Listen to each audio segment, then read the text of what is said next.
Hello, hello mga kasyapaw! Abay, tara na nga ni. Dahil ngayon pong araw ay meron tayong pupuntahan. Ay sus na yan. Pagkatapos nga po namin ni Fafa Art na kumain ng almusal ay nag-asikaso na rin kami. Abay, may kukunin po kasi kami ngayon doon sa labo. Pagdaan nga po namin dito sa may Talisay ay itinuro ko baga kay Fafa Art itong tindahan ng takoyaki. Balita ko nga ni na masarap daw talaga ang takoyaki nila dito. Sila po kasi yung nagtitinda na pinipilahan dati doon sa may boulevard. Kung natatandaan nyo nga po, ay noong 2021 pagkatapos ng pandemic sila pumwesto doon. Ngayon nga ni po ay bukod sa kanilang takoyaki street ay meron na rin po silang shawarma street. Ay sus na yan. Abay, tara na mga kasyopaw at itry na natin itong ipinagmamalaki nila na takoyaki dito sa Talisay. Sa totoo nga lang po ay bihira talaga akong kumain ng ganito. Sa isang taon nga ni ay baka 2 beses lang. Ay sus na yan. Abay, ayan at si Fafa Art na nga ni po ang unang tumikim. Sabi ko nga po ay mainit pa baga at bagong luto. Sa sobrang excited nga po ay okay na baga kahit magkanda paraso. Ay sus na yan. Namang mapapabalik at mapapabili kayo ulit kapag natikman nyo yung sauce nila. Kahit nga siguro mag-order pa ako ng 10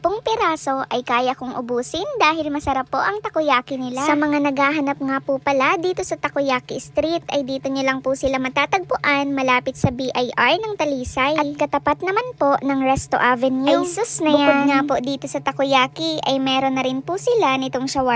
At dahil nga pareho nilang bestseller itong shawarma fries at beef nachos kaya itatry na rin natin. At sa presyo naman po, abay, sa halagang 65 pesos nga ni ay makakabili na kayo nito. Pagdating naman nga po dito sa shawarma na regular, abay, sa halagang 99 pesos ay buy one take one na. At 119 pesos naman po kapag large. Ay sus na yan. Abay, tara na mga kasyopaw at samahan nyo na po kami na tumuloy papunta ng labo. May kukunin nga po tayo na gagamitin sa pagluto ng burger bukas. Abay, sa mga nag-message nga po kanina ay hindi po kami nag-open ng tindahan. May kulang po kasi sa gamit kaya inayos na muna namin. Nung pabalik na nga po kami sa daet ay nakita pa namin itong bagong HP. Abay, kailan kaya ito magbubukas at nang makapasok naman? Ay sus na yan. Pagdadating talaga mga kasyopaw dito sa may bandang krusero ay pagka perepresko baga ng hangin. Tapos makikita nyo pa nga ni itong hanay ng mga puno ng nyo. Talaga namang matatanggal lahat ng pagod nyo sa pagbiyahe. Ay sus na yan. Pagdating nga po namin ng daet ay dumiretso na rin kami dito para bumili ng ibang sangkap para sa burger bukas. Abay, hanggang dito na lang mga kasyopaw. Maraming salamat sa panonood. Bye-bye!